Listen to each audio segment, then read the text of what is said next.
పాపానాం విశుద్ధ్యర్థం సమాహితః కుర్వన్ శుశ్రూషణం నిత్యం వేదాంత జ్ఞానభాషిణాం. ఇక పాపాల నుంచి విముక్తి పొందడానికి మరొక ప్రాయశ్చిత్తం ఉన్నది. సకల పాప విముక్తికి మహాత్ములను సేవించాలి. ఈ మహాత్ములు చెప్పేటటువంటి పురాణములు, వేదములు, ఉపనిషత్తులు శ్రద్ధగా వినాలి. అసలు ఇది ఇంకా గొప్ప ప్రాయశ్చిత్తంట. తెలుసో తెలియకో మనస్సుతో కానీ, వాక్కుతో కానీ, శరీరముతో కానీ కొన్ని చెయ్యరాని పాపములు చేశాం. ఈ పాపములకు ప్రాయశ్చిత్తం, సులభమైన ప్రాయశ్చిత్తం పురాణ శ్రవణము. ఆ మాట 4వ శ్లోకంలో చెప్పాడు. అది కూడా బాగా చదువుకున్న వాళ్ళ ద్వారా వినాలి. అరకొరగా ఉండి సరిగ్గా అర్థం తెలియనటువంటి వాడు చెబితే ఉపయోగం లేదు. అందుకనే జ్ఞానభాషిణం అన్నారు. బాగా జ్ఞానం కలిగి దాని గురించి చెప్పినటువంటి వాళ్ళ ద్వారా వినాలి తప్ప వాడికే తెలియదు తాత్పర్యం చూసి చదివేసేటటువంటి వాళ్ళ దగ్గర వింటే ఉపయోగం లేదు. బాగా ఈ పురాణములు, వాటి ధర్మములు, వాటి మీద ఆ శబ్దముల మీద పట్టు కలిగి చెబుతూ ఉంటే అటువంటి వాడి దగ్గర ఎదురుగుండా కూర్చుని వినడం గొప్ప ప్రాయశ్చిత్తం. అందుకనే ఇదే మాట మళ్ళీ స్కాంద పురాణంలో చెప్పారు. కృతాదౌ బహవో ధర్మా కలౌ ధర్మస్తు కేవలం పురాణ శ్రవణాదన్యో విద్యతే నాపరో నృణాం.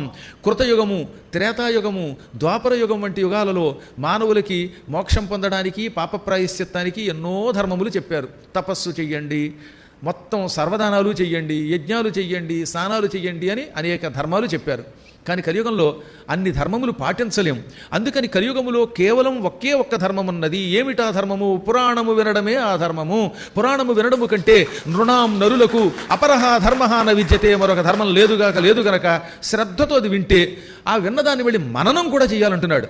అలా మననం చేస్తే పాప ప్రాయశ్చిత్తం అవుతుంది. వినడమే కాదు, విన్నాక ఇవి గుర్తుపెట్టుకోవాలి. అంతా అయిపోయాక గురువుగారు వాళ్ళు ఏం చెప్పారు అని అడిగితే పెద్ద ఉపయోగం లేదు.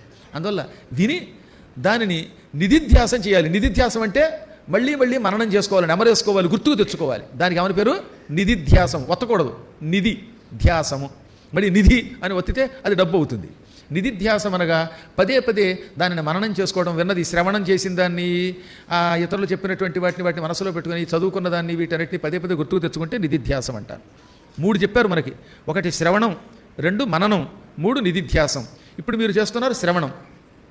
ఆ తర్వాత దీన్ని ఏం చేయాలి? మననం చేసుకోవాలి, ఒకసారి గుర్తుకు తెచ్చుకోవాలి. పదే పదే దీని గురించి ఆలోచిస్తే దాన్ని ఏమంటాం?